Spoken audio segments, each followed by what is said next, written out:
Prove that by joining the points 2, 1, 3, 4, minus 3, 6, we get a right triangle.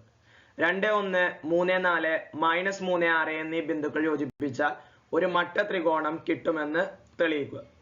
അതായത് ഈ മൂന്ന് പോയിന്റുകൾ ജോയിൻ ചെയ്ത് കഴിഞ്ഞാൽ നമുക്ക് കിട്ടുന്നത് ഒരു റൈറ്റ് ട്രയാങ്കിൾ ആണെന്ന് തെളിയിക്കാനാണ്. എന്താണ് റൈറ്റ് ട്രയാങ്കിൾ എന്ന് പറഞ്ഞു കഴിഞ്ഞാൽ ഈ ഭാഗത്ത് നിന്ന് അല്ലെങ്കിൽ ഇതുമായിട്ട് ബന്ധപ്പെട്ട് വരുന്ന രീതിയിൽ മൂന്ന് ചോദ്യങ്ങളാണ് ഈ ഭാഗത്ത് നിന്ന് വരാറ്. ഒന്നെങ്കിൽ റൈറ്റ് ട്രയാങ്കിൾ ആണ് തെളിയിക്കാൻ വരും, അല്ലെങ്കിൽ ഐസോസിലസ് ആണ് തെളിയിക്കാൻ വരും, അല്ലെങ്കിൽ ഇക്വിലാറ്ററൽ ട്രയാങ്കിൾ ആണ് തെളിയിക്കാൻ വരും. ഒന്നെങ്കിൽ മട്ട ത്രികോണാണെന്ന് പറയും, അല്ലെങ്കിൽ സമപാർശ്വ ത്രികോണാണെന്ന് തെളിയിക്കാൻ പറയും, അല്ലെങ്കിൽ സമഭുജ ത്രികോണാണെന്ന് തെളിയിക്കാൻ പറയും. മട്ട ത്രികോണം എന്ന് പറഞ്ഞു കഴിഞ്ഞാൽ ഒരു കോണ് 90 ഡിഗ്രി വരുന്നതിനാണ് നമ്മൾ മട്ട ത്രികോണം എന്ന് പറയാം. അതിന് പൈതഗോറസ് തിയറം സാറ്റിസ്ഫൈ ചെയ്യുന്നുണ്ടോ നോക്കിയാൽ മതി. എന്താ Pythagoras theorem? a square plus b square equal to h square.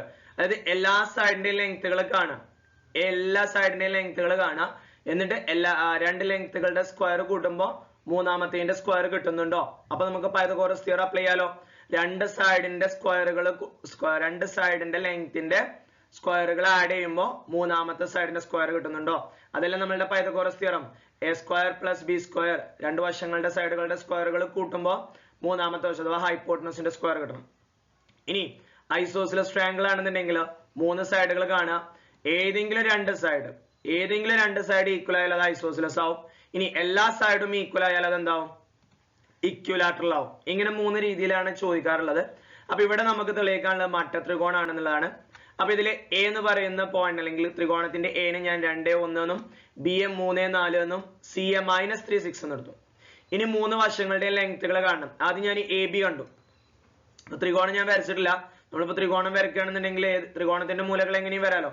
ഇപ്പൊ ഇവിടെ എ ബി സി എന്ന് കൊടുത്തു കഴിഞ്ഞാൽ എ ബിയുടെ ലെങ്ത് കാണണം, ബി സിയുടെ ലെങ്ത് കാണണം, എ സിയുടെ ലെങ്ത് കാണണം. അപ്പൊ ആദ്യം എ ബി കാണണം. എ ബി എക്സുകൾ സെയിം അല്ല, വൈകളും സെയിം അല്ല. അപ്പൊ നമ്മളുടെ general equation x1 - x2 the whole square plus y1 - y2 the whole square. ഫസ്റ്റത്തെ നമ്പറിന് നമുക്ക് x1 y1 എന്ന് എടുക്കാം, രണ്ടാമത്തേന് x2 y2 എന്ന് എടുക്കാം.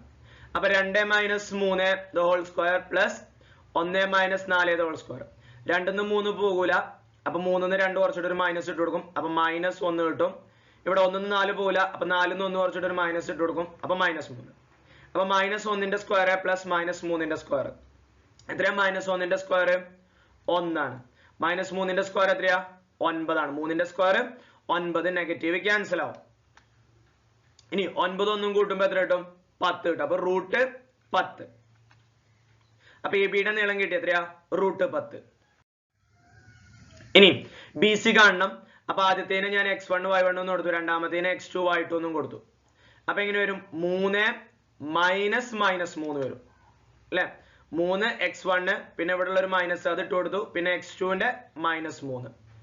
ഇനി y1 4, y2 6, അപ്പൊ 4 - 6. 2 മൈനസ് ഒന്നിച്ച് വരുമ്പോ എന്താവും? പ്ലസ് ആവും. അപ്പൊ 3 + 3 6ന്റെ സ്ക്വയർ. 4 6 പോവില്ല, അപ്പൊ 6 4 പോയാലും -2 അതിന്റെ സ്ക്വയർ. 6ന്റെ സ്ക്വയർ എത്രയാ? 36. 2ന്റെ -2ന്റെ സ്ക്വയർ 4. മൈനസിന്റെ സ്ക്വയർ കാണുമ്പോൾ മൈനസ് എന്താവും? ക്യാൻസൽ ആവും. 36 4 40. അപ്പൊ എ ബി √10 എന്ന് കിട്ടി, ബി സി √40 എന്നും കിട്ടി. ഇനി അടുത്ത് എ സി കാണണം. എ സി കാണുമ്പോ എന് നമുക്ക് x1 y1 എന്നും സി നമുക്ക് x2 y2 എന്നും എടുക്കാം. അപ്പൊ 2 -3 സൈന് ശ്രദ്ധിക്കണം കേട്ടോ. പിന്നെ 1 -6, 2 മൈനസ് അടുപ്പിച്ച് വരുമ്പോ എന്താവും? പ്ലസ് ആവും. അപ്പൊ 2 3 5ന്റെ സ്ക്വയർ. പിന്നെ 1 6 പോയാൽ 5, അപ്പൊ -5ന്റെ സ്ക്വയർ. 5ന്റെ സ്ക്വയർ എത്രയാ? 25. -5ന്റെയും സ്ക്വയർ എന്ത് തന്നെയാണ്? 25 തന്നെയാണ്. അപ്പൊ 25 25 കൂട്ടുമ്പോ 50. അപ്പൊ എ ബി √10 കിട്ടി, ബി സി √40 കിട്ടി, എ സി √50 കിട്ടി. ഇനി ഇത് പൈതഗോറസ് ആണോ നോക്കണം. നമുക്കറിയാം പൈതഗോറസ് എന്ന് പറഞ്ഞു കഴിഞ്ഞാൽ എല്ലാ സൈഡിന്റെയും സ്ക്വയറുകൾ നമുക്കൊന്ന് കണ്ടു നോക്കാം. എ ബിയുടെ സ്ക്വയർ റൂട്ടിന്റെ സ്ക്വയർ കാണുമ്പോൾ റൂട്ട് എന്താവും? ക്യാൻസൽ ആവും. അപ്പൊ 10. ബി സിയുടെ സ്ക്വയർ 40, എ സിയുടെ സ്ക്വയർ 50. ഇതിൽ ഏതെങ്കിലും രണ്ട് സ്ക്വയർ കൂട്ടുമ്പോൾ മൂന്നാമത്തിന്റെ സ്ക്വയർ കിട്ടുന്നത് അഥവാ ഏറ്റവും വലിയ സംഖ്യ കിട്ടുന്നുണ്ടോ നോക്കിയാൽ മതി. 10 40 ആഡ് ചെയ്യുമ്പോൾ 50 കിട്ടുന്നില്ലേ? അപ്പൊ ഇതിന് നമുക്ക് പൈതഗോറസ് തിയറം അപ്ലൈ ഉണ്ടെന്ന് പറയാലോ. അപ്പൊ 10 + 40 50 ആണ്. അപ്പൊ പൈതഗോറസ് തിയറം നമുക്ക് ഇവിടെ അപ്ലൈ ചെയ്യാൻ പറ്റും. അപ്പൊ ഇതൊരു റൈറ്റ് ട്രയാങ്കിൾ ആണ്. ഓക്കെ, അതായത് A B square plus B C square equal to A C square അഥവാ A square plus B square equal to H square. ABC is a right angle triangle. ABC ഒരു മട്ട ത്രികോണമാണ്.